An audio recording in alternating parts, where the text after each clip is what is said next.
Sports. It is Thursday, October 10th, and this is your daily fix for all things Texas Longhorns right here on All In Horns, brought to you by Rogue Sports Network. I'm Tanner Carlson, along with Jake Jimerson, and we have a very special guest today. It's going to be a really fun episode as we get that much closer to Texas OU Red River Rivalry Week, and it is, Jake, 8:35 on a Wednesday evening, and OU still sucks.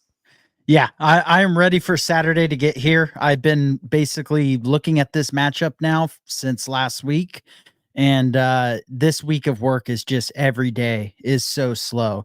It doesn't help that I'm an accountant and the 10/15 deadline is coming up. Get your taxes done, people. But this is just the slowest week ever. I'm ready for Saturday to get here. Yeah, we're going to talk Texas State Fair. We're going to talk Texas OU. We're going to just wherever the wind takes us, that's where this conversation is going to go. But we have a really fun episode for everybody today. Today's guest is Trey Elling, host of Sport of Love on ESPN Austin 102.7. He's a lifelong Texas Longhorn fan and has attended over 30 Red River Rivalry Games, adding this Saturday to the list. Trey, thanks for being on the show today, man. We appreciate having you. Guys, it's a real pleasure. Real quick, as I check the text that I sent you, the show is actually called The Sport of Life. Sport of Life. I actually have that down. I just read it incorrectly, so I apologize. It's totally fine. The Sport of Life is the name of the show on ESPN Austin. And Tanner and Jake, really appreciate you guys asking me to do this. I always love talking Longhorn football, and that is certainly the case during Texas OU week, or OU hate week, is whichever one. Longhorn circles. And yeah, I've had the honor and pleasure of watching this game in person more than 30 times in my 46 years on this planet. And the plan is to add to that total this Saturday. We'll definitely be at the fair. I'm going to have to scalp some tickets this year, which isn't always the case. So we'll see how much of a dent that puts in the pocketbook, but I'm excited for this game, as I am each and every year, including those years where the Longhorns don't seem to stand a chance because, well, as you know, in rivalry games, anything goes. And Case McCoy-led teams and Gerard Hurd-led Longhorn teams have figured out ways to win this game, despite the fact that they were double-digit underdogs, which is why Longhorn fans need to be cautious and not overly confident heading into this Saturday's matchup. So when did this all kind of get started for you? Was this like a family thing? Was it dad taking you to the game? Was it, just going to the state fair regularly? Then you're like, hey, let's just go on Texas OU week and just go to the games. And then it became an annual thing. How did this, tradition get started with you?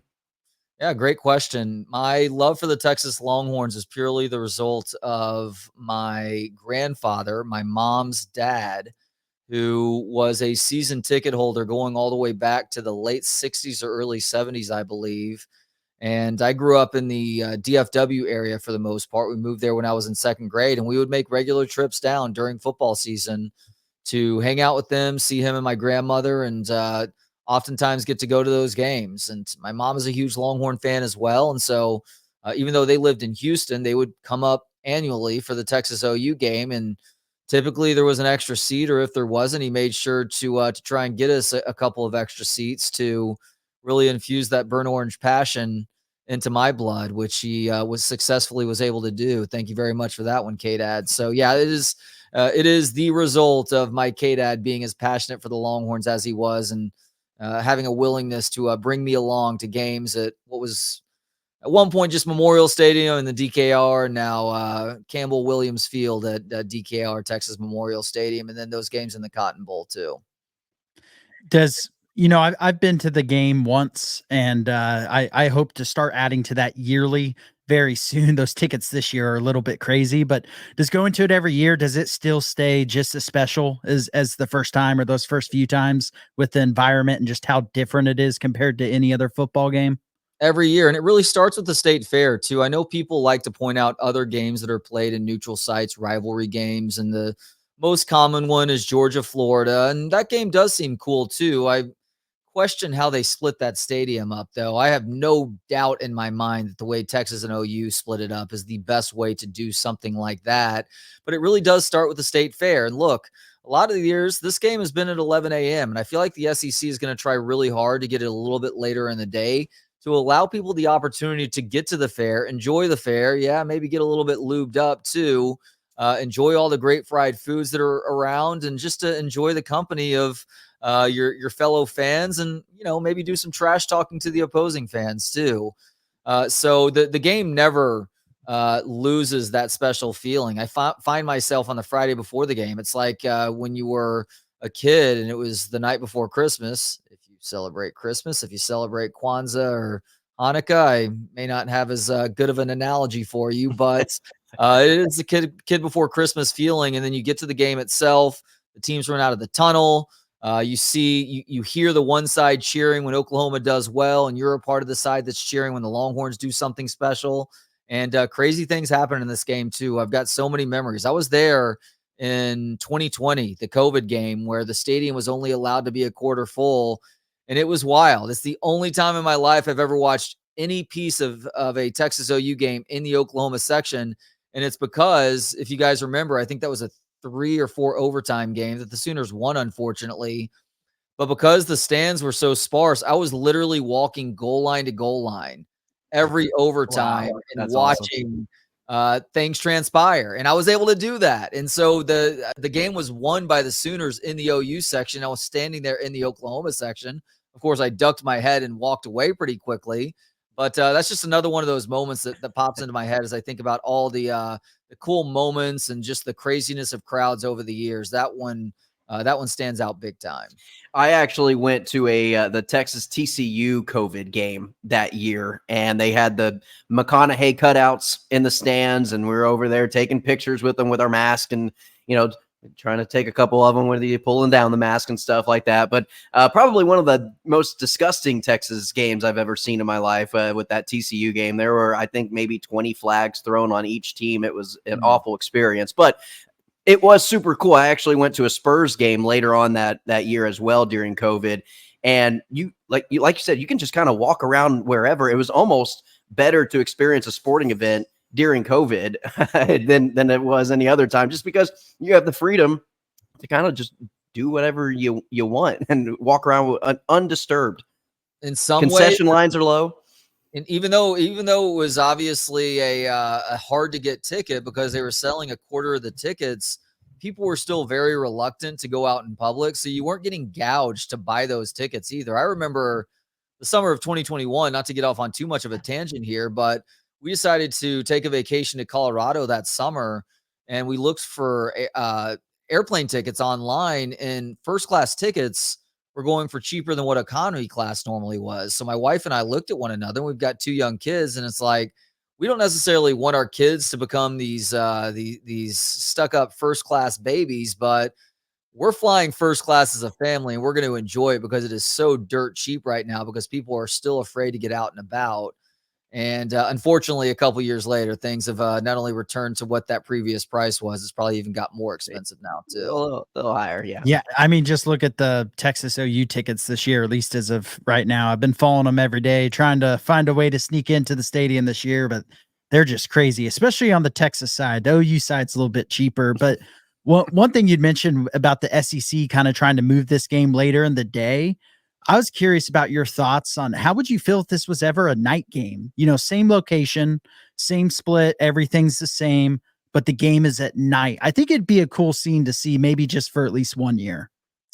So I used to be vehemently opposed to this idea.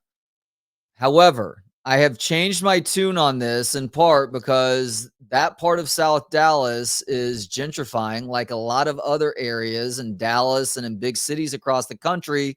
Guys, there's literally a mezcal bar across the street from the fairgrounds now. So this area, while it can still be dangerous, I guarantee you if they were to hold that game at night, it would not be as dangerous or as catastrophic as people are worried about. If you're talking about 15, 20 years ago, that's an insane idea, but they could get away with it now. And I do believe that the SEC is going to try and make that happen at some point in the next few years. And if and when they do, man, that is going to be a premium ticket. And I will probably have to bite the bullet to pay those prices too, because it'll be the first time in the history of that series that game would be played at night like that. Yeah, and I've always said it would be like tenfold the number of fights after the game that there normally are, because everybody's had all day to drink. But it's not the residents around the fairgrounds that are causing that excessive danger. It's jackass, Oklahoma fans first. It's the only time we say Oklahoma in front of Texas when we're talking about this game, when you're talking about the jackassery of the fan base, or them just having to go back to manning their shift at the carnival rides around the state fair. And when you're talking about them breaking laws and trying to fight the opposition, it's usually Sooner fans that are throwing that first punch. Texas fans will finish that fight, though, if they have to. Absolutely, 100% we will. We'll show them what Texas made is all about. I've always wanted just 1 year doing it at night. Just I doesn't need to be a regular thing. It doesn't need to become a staple. I think 1 year would be a fun experiment to do. Is there an underrated storyline that maybe is kind of going under the radar that maybe isn't being talked about as much for this year's game? Yeah, Brent Venables apparently not knowing what Fletcher's corn dogs are. Like, my gosh, that's up there with him talking about taking too much in from that fire hose his first 12 media days. Are you listening to yourself right now? It's fine if you haven't had it before, but to act like you have no idea what it is, how deep into the sand is your head, Brent Venables? No, all seriousness though, I think a lot of the important storylines are being played right now. If there's one aspect that I think Texas fans should pay close attention to in terms of what may allow the Sooners to stay in this game and seal it in the end, is the Oklahoma defense is very physical. That is a solid group this year. And this Texas football team, for as good as they've been a little bit sloppy with the ball at times. And this is the sort of game where you get a couple of those early turnovers. And Texas has been a beneficiary of this at times, by the way. The Case McCoy and Gerard Hurd games are great examples of that, where you get some sloppy play by these supposedly dominant team early on, and you let that underdog stick around, and all of a sudden the energy from one half of the stadium is starting to have a really big impact on how things ultimately turn out. So pay attention to the Oklahoma, their physicality on defense, them trying to do some things to throw Quinn Ewers and that Texas offensive line through a loop. But I do believe, as a lot of people have stated this week, and I know we have that sample going back to the OU game from a couple of years ago, which is one of the biggest beatdowns in the history of the series, that the Longhorns end up winning that game 49-0. I think he will be fine as long as he is moving at close to, if not 100%. I know we were told it was an oblique injury. I know we were told it was an ab injury. Where he grabbed and how he was walking after that game, that's a hip flexor injury. Those can be very tricky, and they can be aggravated again pretty off of very simple things. So for him to stay upright and healthy is important. And if he's able to do so, I think ultimately he will get into that rhythm that allows him to carve up the Sooners defense. I actually just read a report before we got on here that one of the Texas insiders was told that Quinn is supposedly 100%. So hopefully that's true. But one thing I did see that popped up on the injury report on Wednesday night, and we talk about momentum swings in this game. You mentioned turnovers. That did happen last year, obviously at the start, but special teams can be a source of that. And I noticed Michael Kern and the deep snapper are both listed as questionable. And that's something that I wasn't expecting. They haven't been on the injury report. Texas just had a bye week, and they already have a freshman inexperienced punter in Michael Kern. That actually kind of concerns me a little bit, because special teams can be a big swinging point. We saw Shipley, way back in the day, take that kickoff return back that led to Texas coming back in that game. And I think that's a little bit of a pressure point, and not sure if you've seen anything on Kern and the deep snapper injuries. You know what's funny? I scanned that injury report, and for some reason their names completely escaped me. It's hard not to wonder if that's a little bit of head game being played right there. The deep snapper and the punter being questionable. Like, are these guys going to go all out to try and block a punt, and Sark, or I guess Jeff Banks and the rally monkey are setting it up for a fake punt to allow them to extend a drive? It could be. It could be. But how many things do you think actually occurred that way, where these two teams, we've heard the stories, where there's the fake play calling or some of the conniving behind the scenes between coaching staffs. How often do you think that happens on a yearly basis? I don't think it happens often. Like, I don't think it happens yearly, but it definitely happens. I mean, Mike Leach, can't call him college football GOAT necessarily, but he was awesome. He's a guy that I was acquaintances with over the years, had him on the show several times. One of his most famous stories is dropping that fake play sheet that Texas bid on, and Oklahoma ended up going up big early in that game as a result of that fake play sheet. So that's why I can't help but to wonder, because we haven't heard anything about the punter and deep snapper being hurt. If they're not getting in the Sooners' head right now and getting the Oklahoma special teams coach thinking a little bit too much about how he can go after these guys that are supposedly dinged up, when the reality is that they're perfectly fine. I think Kern has started to get more comfortable in that role, by the way. We've seen him do a better job of punting the football versus what things looked like that first game of the year. And it's also nice when your offense is so good that you're really not having to punt all that often too. Yeah. And well, that was one thing that when Jake mentioned it to me and he texted it to me, he was like, Kern and the long snapper. And I was like, Jake's not going to matter, dude. The offense is it's not, we're not even going to need the punter. I'm going to go Caleb Williams on this one and just say, we don't need a punter. Yeah, just don't start crying on us if you're going. Oh, no. Nails not painted. So kind of stepping away from the game for just a second, we'll get back to it. But we talked about the state fair a little bit, and you've obviously had a lot of experience going to the state fair. What have been some of your favorite foods you've tried there over the year? The fried foods are obviously kind of world famous. That's where the corn dog started, as you mentioned earlier. What are some of your favorites you've had through all your experience? Oh man, my favorite fried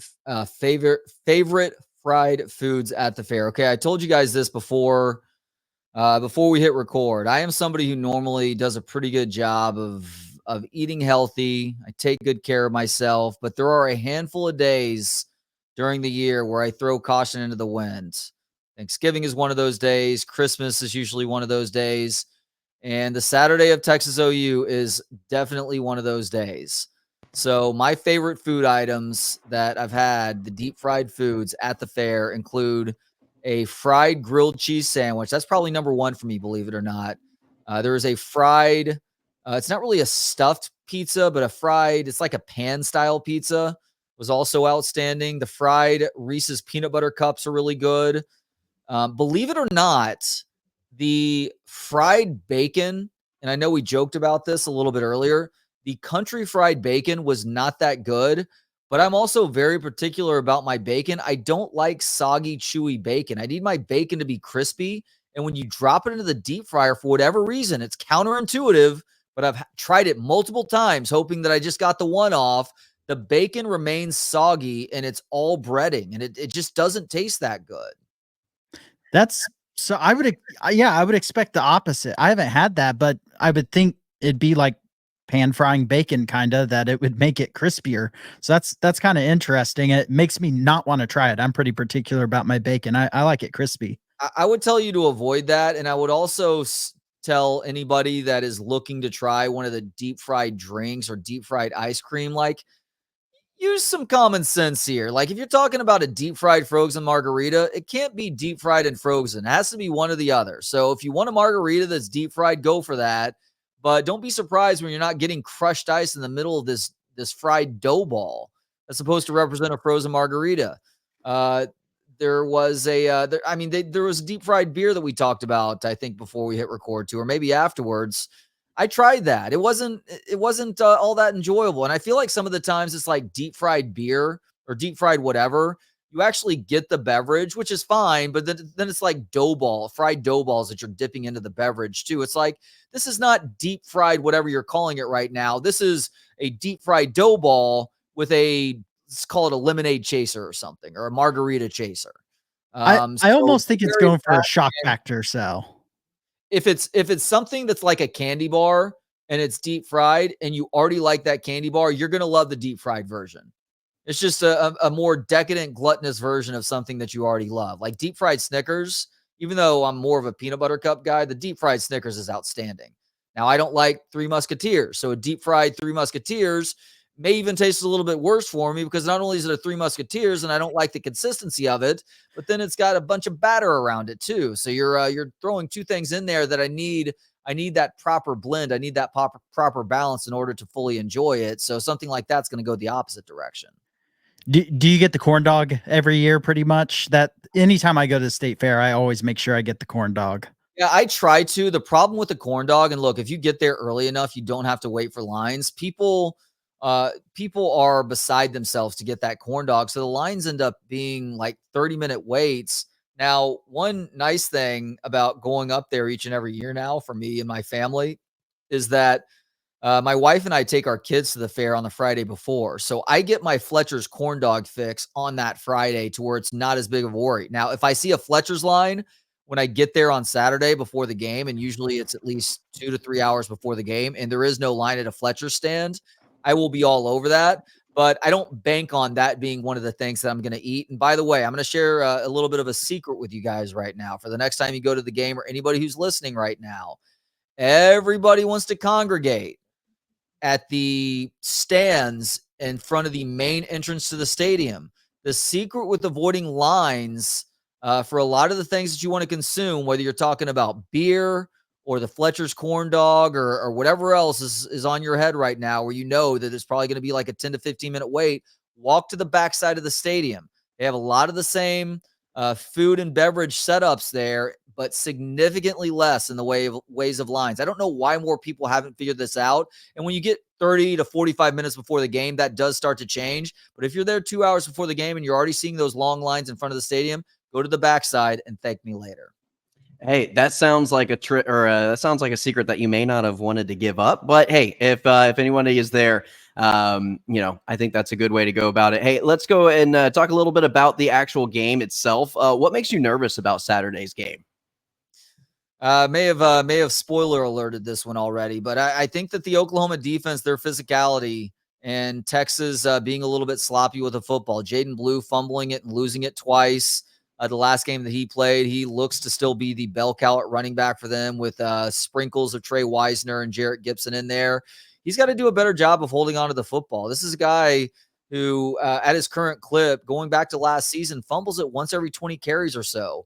Numbers like that tend to get more accentuated in a game like this. So if he puts the ball on the turf and Oklahoma is able to flip the field by recovering that, that's a problem. If Quinn Ewers has one of those weird sloppy moments where it's like he kind of just throws the football up, and we even saw this in the 49-0 game where he like threw the ball and Sark tried to make an excuse for him saying that he thought it might be a TV wire at first. And it's like, no, Quinn Ewers just had one of those weird Iowa State Brock Purdy moments where he just kind of threw the ball up for grabs and the opposition gets it. If you turn the ball over in this game, it can be very problematic. But ultimately, I don't expect the second part of what I just told you guys to happen. I think Quinn's going to be very sharp.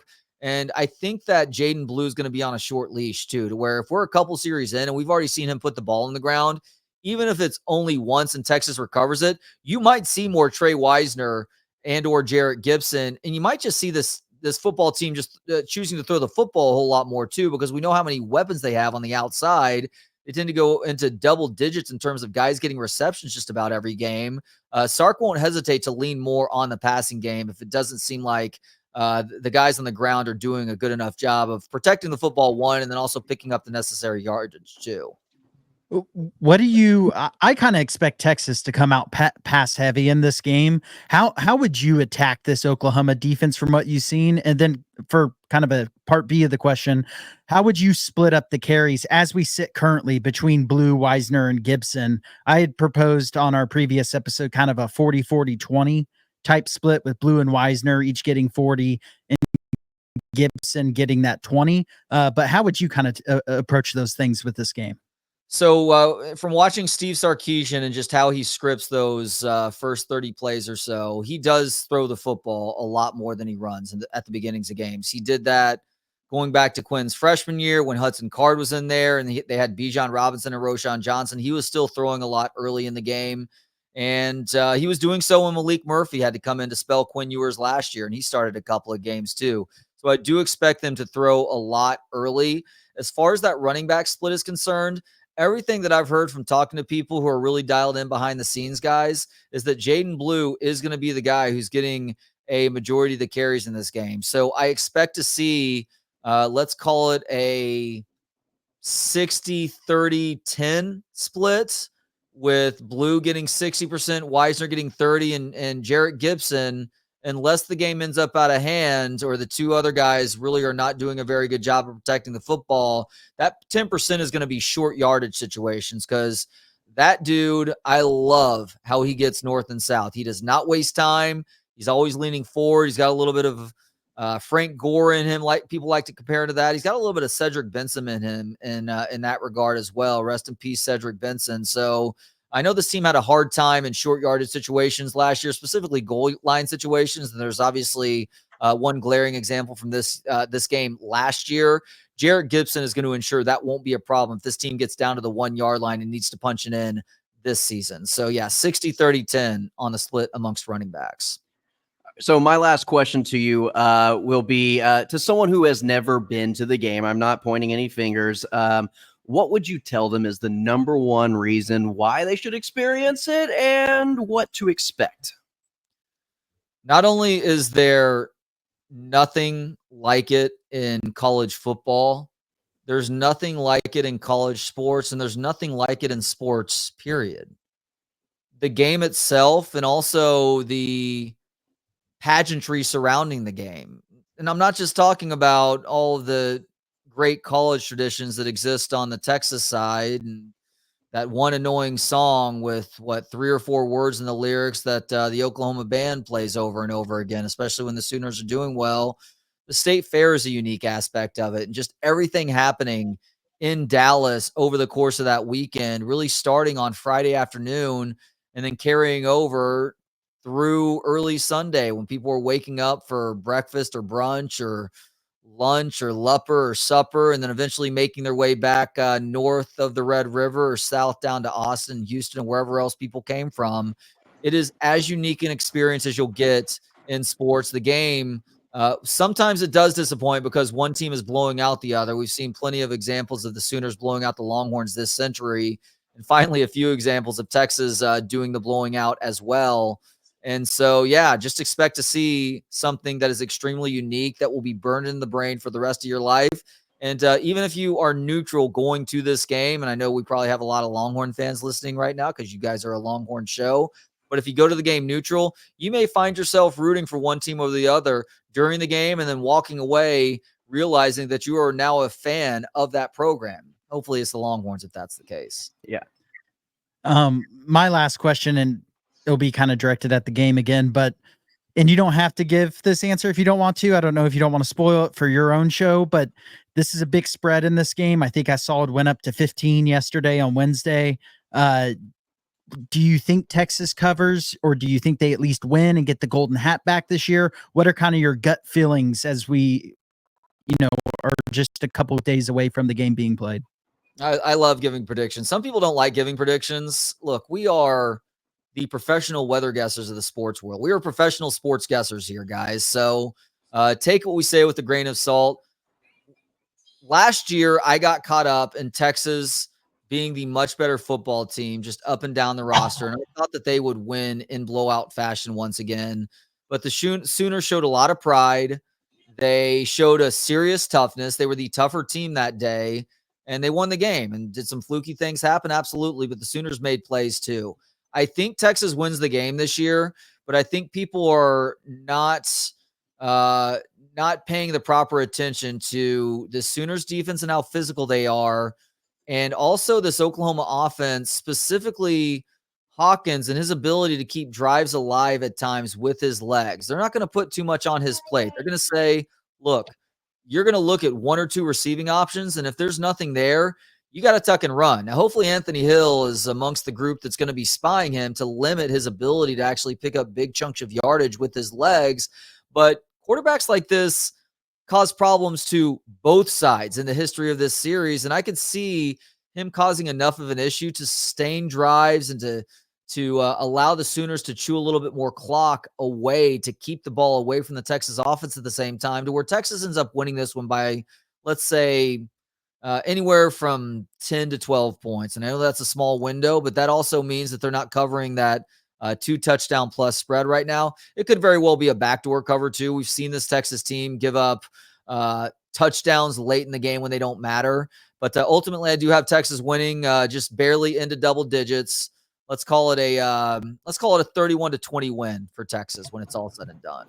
I like it, and I'm kind of in the same boat. I think that's about what it should be. I think Texas gets close to the 30-point range. That's kind of been a staple of Sark's offense, is that 30-point mark. And I just don't think Oklahoma has the offense to get to that point. But I do think maybe a late score at the end of the game, could provide them getting to a 18-20 mark where it's within that spread. Yeah, and look, Oklahoma had to make that change at quarterback. Not only was Jackson Arnold not very good, this is not what we've come to expect of the Sooners in the last couple of decades. They have the potential to be a good offensive line. That offensive line had to replace a bunch of guys, though, and they've been inconsistent. Everybody's talked about all the injuries that they've suffered in that receiving core. So you have to find a way to create a spark. And you do that by not just inserting a new quarterback, but a guy who is more of a dual threat than the previous guy. Even if the previous guy was a 5-star, who is very likely going to be in the transfer portal in a couple of months. And guess what? For the time being, it's worked for them because they nearly came back in that Tennessee game. And they beat an Auburn team on the road that a lot of people were predicting Auburn to win that game. So credit to the Sooners for riding the ship, at least in a small way, to get themselves back on track. Because starting with that Tennessee game, their season had an opportunity to go off the rails. And it still may, because they've got a tough schedule the rest of the way. But for them to go into Auburn and win like that was a huge moment for this program and what they may be able to accomplish this year. Are they going to win an SEC championship? Absolutely not. But they can find themselves in a game like the matchup with Texas on Saturday. And even if they lose a close one, there is a silver lining win there that's going to add to that confidence to allow them to remain in those sorts of games the rest of the way and have an opportunity to win them too. All right. Well, hey, Trey, thank you so much, man, for joining us. That's all the time we have. And we'll let you get back to the family, let you get back to bed and stuff. And so we appreciate your time, man. And hey, as always, hook 'em. Anytime, players. Anytime, fellas. Playa. Appreciate it, man. Yeah, and we'll definitely have Trey back on if he wants to come back on. He doesn't have to, but if he wants to, he's always welcome to the show. Well, Jake, that's going to do it for our show. We appreciate it, everybody. Hey, Tuesday through Friday, these episodes drop at noon on YouTube and where all podcasts can be heard, and whereas all Spotify and anything else that whatever your vice is for all things Texas Longhorns, your daily fix for the Horns right here on All In Horns, brought to you by Rogue Sports Network. I'm Tanner Carlson. That's Jake Jimerson. And as always, hook 'em. All In Sports Network. We love sports.